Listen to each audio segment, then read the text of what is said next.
ಬಂದ್ರೆ ಬರತ್ರಿ ಒಬ್ಬೊಬ್ರು ಬರ್ರಿ. ನೋಡಿ, ನಿಮ್ಗೊಂದು ಖುಷಿ ವಿಚಾರ. ಕಾನ್ಸ್ಟೇಬಲ್ ಹುದ್ದೆಗೆ ಅರ್ಜಿಯನ್ನ ಕರೆದಿದ್ದಾರೆ. ಮಹಿಳೆಯರಿಗೆ ಪುರುಷರಿಗೆ ಇಬ್ಬರಿಗೆ ಅವಕಾಶ ಇರತ್ತೆ. ಮತ್ತೆ ಅಪ್ಲಿಕೇಶನ್ ಹಾಕೋದಕ್ಕೆ ಕೊನೆಯ ದಿನಾಂಕ ಯಾವ್ದಂದ್ರೆ 28 ಏಪ್ರಿಲ್ 2026 ತನಕ ಅವಕಾಶ ಕೊಟ್ಟಿದ್ದಾರೆ. ಇಲ್ಲಿ ರಾಜ್ಯ ಸರ್ಕಾರದ ಹದಗೆಟ್ಟು ಹೋಗ್ಲಿ, ಸೆಂಟ್ರಲ್ ಗೌರ್ಮೆಂಟ್ ಕಡೆ ಸ್ವಲ್ಪ ಗಮನ ಕೊಡ್ರಿ. ಯಾಕಪ್ಪ ಹೇಳತ್ತೇನಂದ್ರ, ರಾಜ್ಯ ಸರ್ಕಾರ ಅಂದ್ರೂ ಅರ್ಧಕರ್ಧ ಅವ್ರ ವಯಸ್ಸಾಗಿದೆ. ಈ ಒಂದು ರಾಜಕಾರಣ ಏನ್ ಆಳ್ತಿದಾರಲ್ಲ ಅವ್ರಂದ್ರೂ ಅರ್ಧಕರ್ಧ ವಯಸ್ಸಾಗಿದೆ. ಅವ್ರದ್ದು ನಿಮ್ ವಿಚಾರ ಇಲ್ಲ, ಅವ್ರ ಹಂತೆ ಮಕ್ಕಳನ್ನ ಚೆನ್ನಾಗಿರ್ಬೇಕು, ಅದಕ್ಕಿಂತ ಜಾಸ್ತಿ ಅವ್ರ ಮೊಮ್ಮಕ್ಳು ಇರ್ತಾರಲ್ಲ ಅವ್ರು ಚೆನ್ನಾಗಿ ನೋಡ್ಕೋಬೇಕಂತೇಳಿ ಅವ್ರದ್ದು ಆಸೆ ಇರತ್ತೆ.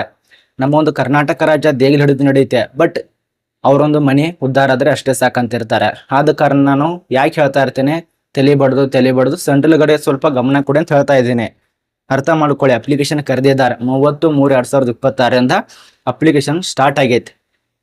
28 ಏಪ್ರಿಲ್ 2026 ತನಕ ಮಾತ್ರ ಅವಕಾಶ ಕೊಟ್ಟಿದ್ದಾರೆ. ನೋಡಿ, ಆಫೀಸಲ್ಲಿ ಇರುವಂತ ನೋಟಿಸ್ ನೋಡಿ, ಎಲ್ಲಿ ಅರ್ಜಿ ಕರೆದಿದ್ದಾರೆ, ಅಪ್ಲಿಕೇಶನ್ ಸ್ಟಾರ್ಟ್ ಆಗಿರುವಂತ ಡೇಟು ಮತ್ತು ರಿಲೀಸ್ ಮಾಡಿದಂತ ಡೇಟು. ತುಂಬಾ ಜನ ನಂಬಂಗಿಲ್ಲ, ಇಲ್ಲಿ ಕಾಣಿಸ್ತಾ ಇರಬಹುದು ನೋಡಿ.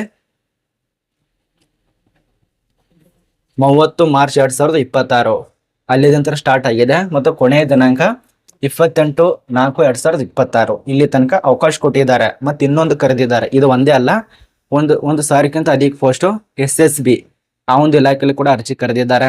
ಅದ್ರ ಬಗ್ಗೆ ನಾನು ಈಗ ವಿಡಿಯೋ ಮಾಡಿ ತಿಳಿಸ್ಕೊಟ್ಟಿದ್ದೇನೆ. ಅಪ್ಲಿಕೇಶನ್ ಹಾಕ್ರಿಪ್ಪ ಅಂತ ಹೇಳ್ತಾ ಇದ್ದೇನೆ. ಯಾರು ಕೇಳಂಗಿಲ್ಲ, ಬರೀ ಕಮೆಂಟ್ ಮಾಡೋದು ನೋಡು. ಯಾರ ಒಂದ್ ಜಾತ್ರೆ ಚಸ್ಮಾ ಅನ್ನ ಇದ ಇಂಥ ಕಮೆಂಟ್ ಮಾಡಿದ್ರೆ ಒಂದ್ ನಂಬರ್ ಅದಿರ, ಅದಕ್ಕೆ ನಾನು ಲೈವ್ ಬರಲ್ಲ. ಹೋಲೆ ಕಟ್ ಬರೀ ಯಾರ್ಯಾರು ಕಷ್ಟಪಟ್ಟು ಓದಾತಿರಲ್ಲ ಅವ್ರಿಗೆ ಅಷ್ಟು ತಿಳಿಸ್ಕೊಡ್ತಾನೆ. ಆಸಕ್ತಿ ಇದ್ದವ್ರು ಅಪ್ಲಿಕೇಶನ್ ಹಾಕ್ರಿ. ವಿಡಿಯೋ ಕೊನೆಸನಕ ನೋಡ್ರಿ, ಸಂಪೂರ್ಣ ಮಾಹಿತಿ ಗೊತ್ತಾಗ್ತೈತಿ. ಅರ್ಧ ನೋಡಿದ್ರೆ ಏನೂ ಗೊತ್ತಾಗಲ್ಲ. ಬನ್ನಿ ಒಂದೊಂದೇ ತಿಳಿಸ್ಕೊಡ್ತಾನೆ. ಇಲ್ಲಿ ನೋಡಿ, ನಿಮ್ ಮುಂದೆನ ತೋರಿಸ್ತಾ ಇರೋದು ಕಾನ್ಸ್ಟೇಬಲ್ ವಾಸರ್ಮ್ಯಾನ್ ಅಂತ ಹೇಳಿ ಇದು ಖಾಲಿ ಇರತ್ತೆ. ಕಾನ್ಸ್ಟೇಬಲ್ ಬಾರ್ಬರ್ ಅಂದ್ರೆ ಚೌರಿಕ ಪೋಸ್ಟ್ ಇರತ್ತೆ. ಇನ್ನೊಂದು ವಾಷರ್ಮ್ಯಾನ್ ಅಂದ್ರೆ ಕೆಲಸ ಕಸ ಹುಡುಗೋದು, ಅದು ಖಾಲಿ ಇರತ್ತೆ. ಚೌರಿಕ ಎರಡೂ ಕೂಡ ಕಾನ್ಸ್ಟೇಬಲ್. ಯಾರಿಗೆ ಖಾಲಿ ಇದೆ? ಮಹಿಳಾ ಅಭ್ಯರ್ಥಿಗೆ. ಬೇಜಾರು ಮಾಡ್ಕೋಬೇಡಿ, ಮಹಿಳೆಯರಿಗೆ ಇದು ಅವಕಾಶ ಕೊಟ್ಟಿಲ್ಲ. ಮತ್ತೆ ನೀವು ಕೂಡ ಟೆನ್ಷನ್ ತಗೋಬೇಡಿ. 1060 ಪೋಸ್ಟ್ SSB ಇಲಾಖೆಯಲ್ಲಿ. ಒಂದ್ಸರಿ ಆನ್ಲೈನ್ ಕೇಂದ್ರದಲ್ಲಿ ಭೇಟಿ ಕೊಡಿ. SSB ಇಲಾಖೆಯಲ್ಲಿ ಕರೆದಿದ್ದಾರೆ. ಅದರಲ್ಲಿ ಮಹಿಳೆಯರ ಖಾಲಿ ಇದೆ ಅತಿ ಹೆಚ್ಚು, ಅದಕ್ಕೆ ಅಪ್ಲಿಕೇಶನ್ ಹಾಕಿ. ಟೆನ್ಷನ್ ತಗೋಬೇಡಿ. ಇಲ್ಲಿ ನೋಡಿ, ಇವರ ಅಭ್ಯರ್ಥಿಗೆ ಪೋಸ್ಟ್ ಇರತ್ತೆ.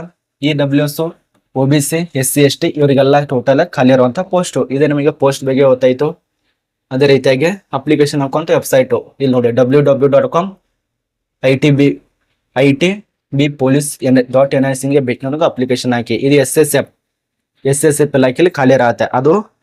ಇದು ಸೆಕ್ಯೂರಿಟಿ ಫೋರ್ಸ್ ಅಂತ ಹೇಳಿ, ಸೆಕ್ಯೂರಿಟಿ ಫೋರ್ಸು. ಅದು SSB ಅದು ಬೇರೆ ಸಂಸ್ಥೆ, ಇದು ಬೇರೆ ಸಂಸ್ಥೆ.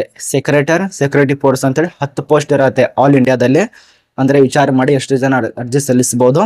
19,900 63,000 ತನಕ, 63,200 ತನಕ ಸ್ಯಾಲರಿ ಕೊಡ್ತಾರೆ. 10ನೇ ಪಾಸ್ ಆಗಿರ್ಬೇಕು, ಏನು ದೊಡ್ಡ ಕೆಲಸ ಇಲ್ಲ. 10ನೇದಲ್ಲಿ ಎಷ್ಟು ಬೇಕಾದ್ರೂ ಪರ್ಸೆಂಟೇಜ್ ಆದ್ರೂ ಅಪ್ಲಿಕೇಶನ್ ಹಾಕ್ಬೋದು. ಏನು ಟೆನ್ಷನ್ ತಗೋಬೇಡಿ. ವೈಮಿತಿ ತುಂಬಾ ಮುಖ್ಯ.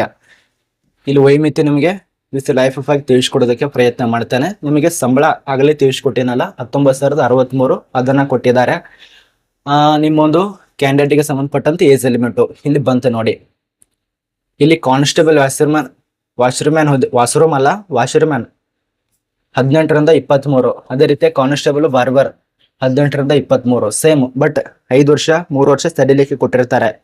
28/4/2026 ಅನುಗುಣವಾಗಿ ಅಪ್ಲಿಕೇಶನ್ ಹಾಕಬೇಕು.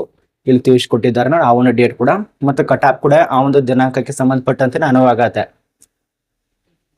ಇಲ್ಲಿ ನೋಡಿ, ಆ ಒಂದು ಸಡಿಲಿಕೆ ಬಗ್ಗೆ ಗೊತ್ತಾಯ್ತು. ಹಿಂಗೇನೆ ತುಂಬಾ ನೋಟಿಸ್ ಆಗಿರತ್ತೆ. ಇನ್ನೊಂದು ಪ್ರಮುಖವಾದ ಮಾಹಿತಿ, ಈ ಒಂದು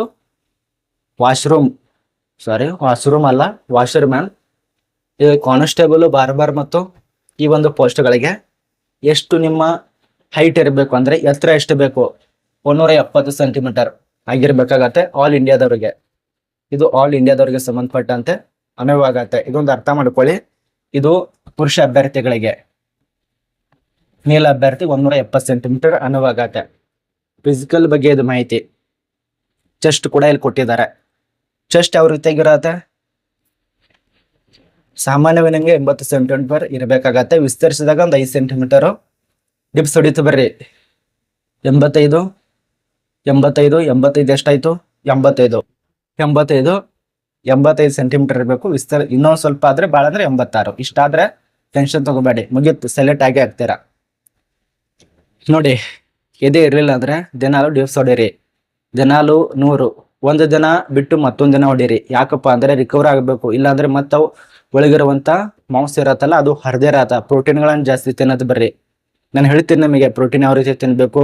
ಈಗ ಪೊಲೀಸ್ ದೈಹಿಕ ಪರೀಕ್ಷೆ ಬಗ್ಗೆ, ಈಗ ಆರ್ಮಿ ದೈಹಿಕ ಪರೀಕ್ಷೆ ಬಗ್ಗೆ ಎಲ್ಲ ಡೀಟೇಲ್ಸ್ ಆಗಿ ತಿಳಿಸ್ಕೊಡು ಅಂದ್ರೆ ನಾನು ನಿಮಗೆ ಖಂಡಿತ ತಿಳಿಸ್ಕೊಡ್ತೇನೆ. ಕಮೆಂಟ್ ಮಾಡಿ. ನೀವೊಂದು ಆಸಕ್ತಿ ಇದ್ರೆ ನಾನು ನಿಮಗೆ ಡೈರೆಕ್ಟ್ ಆಗಿ ತಿಳಿಸ್ಕೊಡ್ತೇನೆ, ಅದೇ ತೊಂದರೆ ಇಲ್ಲ. ಇದನ್ನ ತಿನ್ಬೇಕು, ಇದಕ್ಕೆ ಜಾಸ್ತಿ ಪ್ರೋಟೀನ್ ಇರತ್ತೆ, ಇದನ್ನ ಸೇವನೆ ಮಾಡ್ಬೇಕು, ಇದನ್ನೆಲ್ಲ ತಿನ್ಬೇಕು, ಈ ರೀತಿ ನಮಗೆ ತಿಳಿಸ್ಕೊಡೋದಕ್ಕೆ ಪ್ರಯತ್ನ ಮಾಡ್ತೇನೆ. ಇನ್ನೆಷ್ಟು ಅದಕ್ಕೆ ಸಂಬಂಧಪಟ್ಟಂತ ಸ್ವಲ್ಪ ಸರ್ಚ್ ಮಾಡ್ಕೊಂಡು ನಾನು ನಿಮಗೆ ತಿಳಿಸ್ಕೊಡೋದಕ್ಕೆ ಪ್ರಯತ್ನ ಮಾಡ್ತೇನೆ. ನಾನು ಕೂಡ ದಿನಾಲು ವರ್ಕೌಟ್ ಮಾಡೋದಕ್ಕೆ ಹೋಗೋದು, ಆದ ಕಾರಣ ಹೇಳ್ತಾ ಇರೋದು. ಅಪ್ಲಿಕೇಶನ್ ಶುಲ್ಕ ಇದೆಲ್ಲ ಇರೋದು ಯಾರಿಗಪ್ಪ ಅಂದ್ರೆ ಇದು ಬೇರೆ ಒಂದು ನಾಗಾಲ್ಯಾಂಡ್, ಸಿಕ್ಕಮ್ ಇವರೆಲ್ಲ ಏನಂತಾರ ಅವ್ರಿಗೆ ಬುಡಕಟ್ಟು ಜನಾಂಗದವ್ರಿಗೆ ಇದೆಲ್ಲ. ಇನ್ನು ಮೆಡಿಕಲ್ ಟೆಸ್ಟ್ದಲ್ಲಿ ನಿಮ್ಮ ಒಂದು ಕಣ್ಣುಗಳು ಯಾವ ರೀತಿಯಾಗಿದೆ, ಕಣ್ಣುಗಳು ಬರೀ ಮೊಬೈಲ್ ನೋಡಿ ನೋಡಿ ನೋಡಿ ಪೂರ್ತಿಯಾಗಿ ಈಗೇನ್ ಚಸ್ಮಾ ಜಾತ್ರೆ ಚಸ್ಮಾ ಅಂದಿರಲ್ಲ ಅಂತದ್ ಬಂದ್ಬಿಟ್ಟಿದೆ ನಿಮಗೂ ಕೂಡ. ಆದ ಕಾರಣ ಎಲ್ಲ ಜಾತ್ರೆ ಚಸ್ಮಾಗಳನ್ನ ತೆಗೆದೋಗಿರಿ, ಒಳ್ಳೆ ರೀತಿಯಲ್ಲಿ ನೀರು ಕುಡಿಯಿರಿ, ಚೆನ್ನಾಗಿರುವಂತ ಆಹಾರ ಸೇವನೆ ಮಾಡಿ, ಆರಾಮಾಗಿ ಕಣ್ಣು ದೃಷ್ಟಿ ಚೆನ್ನಾಗಾಗತ್ತೆ. ಅದೆಲ್ಲ 0.2.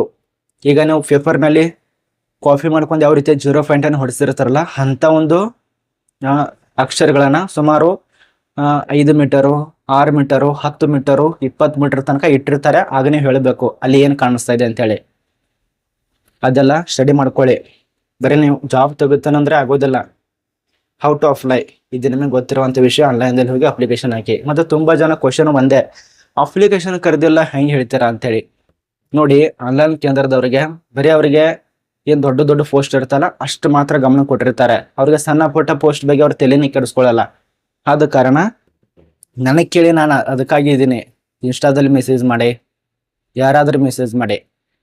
ನಮ್ಮ ಅಕ್ಕ ತಂಗಿಯರು ಕೂಡ ಮೆಸೇಜ್ ಮಾಡ್ಬೋದು, ಅಣ್ಣ ತಮ್ಮರು ಕೂಡ ಮೆಸೇಜ್ ಮಾಡ್ಬೋದು. ಡೌಟ್ ಇದ್ರೆ ಕೇಳಿ, ಸುಮ್ಮನೆ ಹಾಯ್ ಹಲೋ ಅಂತೇಳಿ ಮೆಸೇಜ್ ಮಾಡಕ್ ಹೋಗ್ಬೇಡಿ.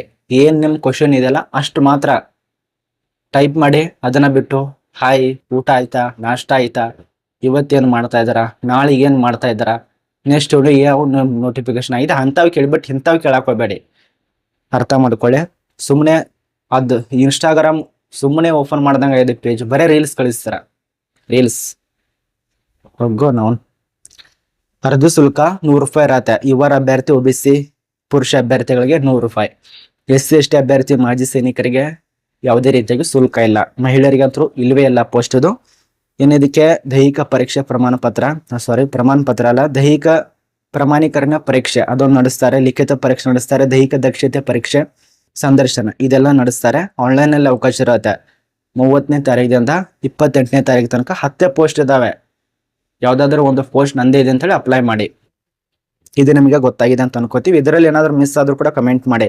ಕಾನ್ಸ್ಟೇಬಲ್ ವಾಷರ್ಮನ್ 7 ಪೋಸ್ಟು, ಕಾನ್ಸ್ಟೇಬಲ್ ಚೌರಿಕ 3 ಪೋಸ್ಟು 10ನೇ ತೆದ್ದವರಿಗೆ. ಇಷ್ಟು ಇದ್ರ ಬಗ್ಗೆ ಮಾಹಿತಿ. ನೋಡಿ, ಇಷ್ಟು ನಿಮಗೆ ನೋಟಿಸ್ ಬಗ್ಗೆ ತಿಳಿಸ್ಕೊಟ್ರು ಕೂಡ ಕೆಲವು ಜನ ಕನ್ಫ್ಯೂಸ್ ಮಾಡ್ತಾರ. ಕೆಲವು ಜನ ಹೆಂಗ್ ಮಾಡ್ತಾರೆ, ಆ ಒಂದು ಡೇಟನ್ನ ತಿದ್ದುಪಡಿ ಮಾಡ್ಕೊಂಡು ಸ್ಕ್ರೀನ್ ರೆಕಾರ್ಡ್ ಮಾಡಿ ನಿಮಗೆ ತಿಳಿಸ್ಕೊಡ್ತಾ ಇರ್ತಾರೆ. ಆ ರೀತಿಯಾಗನಲ್ಲ, ಇದು ಆಫೀಸಲ್ಲಿ ಇರುವಂತ ನೋಟಿಸ್ ಅದೇ ತಿಳಿಸ್ಕೊಡ್ತಾ ಇರೋದು. ಒಟ್ಟಾರೆ ನಮಗೆ ಹೆಲ್ಪ್ ಆಗಬೇಕು ಅಷ್ಟೇ ನಮ್ಮ ಕೆಲಸ. ನಿಮ್ಗೆ ಯಾವ್ದಾದ್ರು ಒಳ್ಳೆ ಜಾಬ್ ಸಿಕ್ಕರೆ ಎಷ್ಟು ಖುಷಿ, ನೀವು ಖುಷಿ ಇರ್ತೀರ, ನಿಮ್ ತಂದೆ ತಾಯಿಗಳು ಖುಷಿ ಇರ್ತಾರೆ. ನಿಮ್ದು ತಂದೆ ತಾಯಿಗಳನ್ನ ಮುಖ ನೋಡಿ ನೀವು ಕೂಡ ಖುಷಿ ಪಡ್ತೀರ. ಒಂದು ಸರ್ಕಾರಿ ಜಾಬ್ ತಗೊಳ್ಳೋದು ತುಂಬಾ ಕಷ್ಟ ಇದೆ. ಬಟ್ ಅದನ್ನ ಪಡಿಬೇಕಂತ ಮನಸ್ಸು ಮಾಡಿದ್ರೆ ನಿಮ್ಮಿಂದ ಯಾವುದೇ ಅಸಾಧ್ಯ ಅಲ್ಲ, ಎಲ್ಲ ಸಾಧ್ಯ. ಅರ್ಥ ಮಾಡ್ಕೊಳ್ಳಿ. ಎಲ್ಲ ಪೋಸ್ಟ್ ಆಗಿರತ್ತೆ. ಇದು ಗೌರ್ಮೆಂಟ್ ಆಫ್ ಇಂಡಿಯಾ, ಸಂಪೂರ್ಣ ಸೆಂಟ್ರಲ್ ಗೌರ್ಮೆಂಟ್ 10 ಪೋಸ್ಟ್ ಇರತ್ತೆ. SSF ದಲ್ಲಿ SSV ಬಿಟ್ಟು ಇದಕ್ಕೂ ಕೂಡ ಅಪ್ಲೈ ಮಾಡಿ.